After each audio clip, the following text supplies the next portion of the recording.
Shayton va Rahmon suhbati. Ey Rahmon, bandangni yo'ldan uray, ko'nglini chalg'itib, zulmatga buray.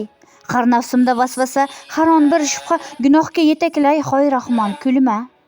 Ey shayton, men nurman, sen esa kibr. Birgina bismilloh seni yo'q qilur. Bandam zikrdadir, qalbi yoriq nur, sen aldovga tushma. Odam menga qul. Shayton kulib, odamchalaring ochko'z, mol dunyo boylik uchun tikar ko'z. Men ularni yo'ldan urib kulaman, o'zimni sevdirib nafsga buraman.